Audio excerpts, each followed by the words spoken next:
कि राहुल गांधी जी के नेतृत्व में, उनकी लीडरशिप में कांग्रेस कभी जीती नहीं है। और मुझे ऐसा लगता है कि भारत को एक बड़ी स्ट्रांग ऑपोजिशन चाहिए। किसी भी डेमोक्रेसी में एक स्ट्रांग ऑपोजिशन होनी चाहिए, और भारत में ऑपोजिशन है ही नहीं। There is no opposition. Bharat में सिर्फ भारतीय जनता पार्टी है। ऑपोजिशन नाम नेहाद ऑपोजिशन है, जो फॉर्मेलिटी के लिए आप बोलते हैं कि हाँ ये ऑपोजिशन के बेंचेस हैं, वहां पे कोई थोड़ा सा कूकू कर लेता है कभी, वरना तो कोई आवाज ही नहीं सुनने में आती। उसका रीजन है, तो आत्ममंथन करना चाहिए कि कांग्रेस का ऐसा हाल क्यों हुआ आखिर, क्यों हुआ आखिर, क्यों भारतवासी लगातार दर लगातार नरेंद्र मोदी जी को वोट दे रहे हैं। कारण क्या है इसके पीछे? कोई तो लॉजिक होगा ना, कोई तो लॉजिक होगा कि अगर एक्चुअली नरेंद्र मोदी जी भारत को तोड़ रहे होते तो उनकी पार्टी की 300 से ज्यादा सीटें आती पार्लियामेंट में। उत्तर प्रदेश जैसा राज्य जहां पे आज तक का रिकॉर्ड है कि कोई दूसरी बार किसी ने कंसेक्यूटिवली सरकार नहीं बनाई, वो बनाते। कुछ तो होगा ना जी। बिना कारण के, बिना वजह के तो कुछ नहीं होता। तो मुझे लगता है कि इनको आत्ममंथन भी करना चाहिए। बाकी पॉलिटिक्स के बारे में मेरी इतनी जानकारी है नहीं, लेकिन मुझे लगता है कि कांग्रेस पार्टी में आरजू जी अकाउंटेबिलिटी नहीं है। आप हारते रहिए, हारते रहिए, हारते रहिए, आपसे कोई सवाल पूछने वाला नहीं है। मतलब nobody will take action. Corporate sector में तो ऐसा होता है कि अगर आप टारगेट मिस करें तो नौकरी चली जाती है। यहाँ पे कॉर्पोरेट सेक्टर में यू मिस योर टारगेट्स, या तो आपका प्रमोशन छूट जाएगा, या आपको सैलरी रेज नहीं मिलेगी, या अगर एक दो बार मिस कर दिया तो बॉस कहेगा ठीक है भाई तू घर जा।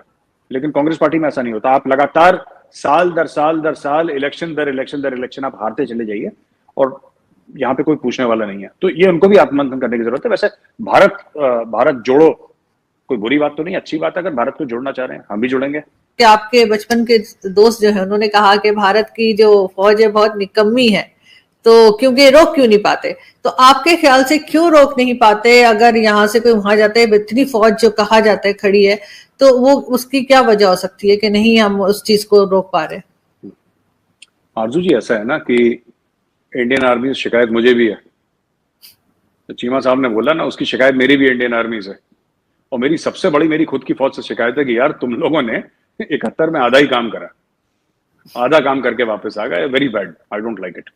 आई place my objections to the Indian army on record. पूरा काम करके आते, तुम लोग आधा काम करके आए हो। खैर, ऐसा होता है आरजू जी, मैं आपको समझा देता हूँ। पता नहीं आप बॉर्डर कभी गई हैं, चीमा साहब गए हैं, आई एम नॉट श्योर, मुझे नहीं पता। ऐसा होता है आरजू जी कि जहां पे फेंसिंग होती है ना, राइट, आपने फेंसिंग करी, आपने बहुत अच्छी फेंसिंग करी, आपने ट्रूप्स लगाए, वहां पे टेरेन ऐसा है कि every inch of the place can not be fenced. वो टेरेन ऐसा है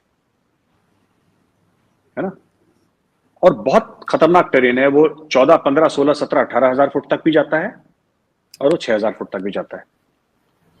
आपने बार्ब वायर लगाया, ऊपर से बर्फ हिली, पत्थर हिले, सबको लेकर चले गए, क्या कर लेंगे आप? ठीक है, ठीक। क्या कर लेंगे आप बताइए?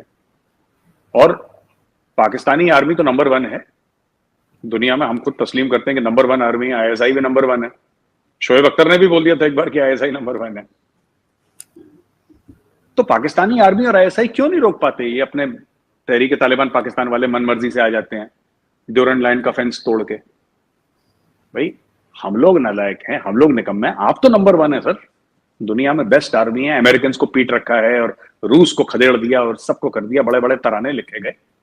ये सलवार कमीज पहने हुए, दाढ़ी बढ़ाए हुए तालिबान, इनको क्यों नहीं रोक पा रहे आप? क्या बात हो गई? जरा पूछिए पाकिस्तान फौज से कि भैया क्यों, ऐसा क्यों है कि जब उनकी मन चाहता है वो क्वेटा में आ जाते हैं, जब उनका मन चाहता है पेशावर के आसपास ब्लास्ट कर लेते हैं, जब उनका मन चाहता है कि लोअर दीर में, या फिर सवात में, या फिर आपके नॉर्थ साउथ वजीरिस्तान में, जब मन चाहता है खदेड़ खुदूड़ के मार मूर के लोगों को वापस चले जाते हैं। क्यों?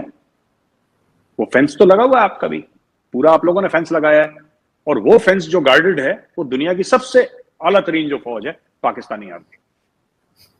यूएस मरीन्स फेल उसके सामने, चाइनीज आर्मी फेल, वो नंबर 1 आर्मी है। वो क्यों नहीं रोक पाती? अब ये बताइए, ये आप चीमा साहब से पूछिएगा। अफगानिस्तान के पास एयर डिफेंस कैपेबिलिटी नहीं है, ठीक है, उनको देखेगा भी नहीं F-16 आता हुआ और जाता हुआ, ठीक है। वो मैक्सिमम क्या कर सकते हैं? सुसाइड बॉम्बर भेज सकते हैं, या बॉर्डर पोस्ट पर अटैक कर सकते हैं, इससे ज्यादा कुछ नहीं कर सकते, ठीक है।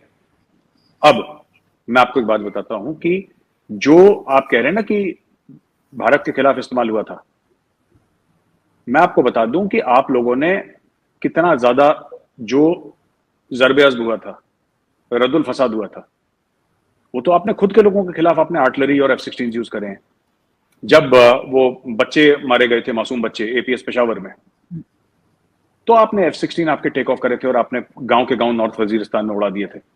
अभी हाल ही में आप लोगों ने अटैक करा था अफगानिस्तान के अंदर और आपने ग्राउंड टारगेट्स निकाले थे उसके, जो आपको लगा था कि वहां से अटैक कर रहे हैं। 6 महीने पहले आप लोगों ने अटैक करा था अफगानिस्तान के अंदर टारगेट। तो कहने की बात यह है, और आप अपना एयर स्पेस भी दे रहे हैं अफगानिस्तान के अंदर। इंडिया में तो वन ऑफ हो गया वो अभिनंदन वाला case, that's a one of. कभी हो गया, हमारे लोग अंदर आए, आपके लोग अंदर आए, दैट्स अ वन ऑफ। मुझे नहीं लगता कि इंडिया को किसी भी, देखिए इंडिया की जो फौज है वो बड़ी तेजी से इतनी बढ़ रही है कि there is a very small percentage of threat from Pakistan, बहुत ज्यादा। और इसलिए भी ज्यादा खतरा है क्योंकि इंडिया का जो रिस्पॉन्स मैकेनिज्म है वो डिस्प्रोपोर्शनेट है अर्जू जी। मतलब ईंट का जवाब पत्थर वाला मामला तो मोदी जी ने फाड़ के डस्टबिन में डाल दिया। अब वो ईंट का जवाब पत्थर होता नहीं है इंडिया में। और वहां से ईंट आएगी, यहां से पूरा पता लगा पर्वत का पर्वत आ रहा है उड़ता हुआ। तो that is what he has started, and वो एक बेंचमार्क सेट हो गया इंडियन मिलिट्री के माइंड में, because the prime minister is like that. आपके प्राइम मिनिस्टर ही ऐसे, उन्होंने बोला है कि अगर तुम ये करोगे फिर ये हो जाएगा, और उन्होंने बोल दिया कर दो। तो मुझे नहीं लगता कि इंडिया को ज्यादा कुछ, इंडिया को ऑब्जेक्ट करना था, इंडिया ने ऑब्जेक्ट कर लिया।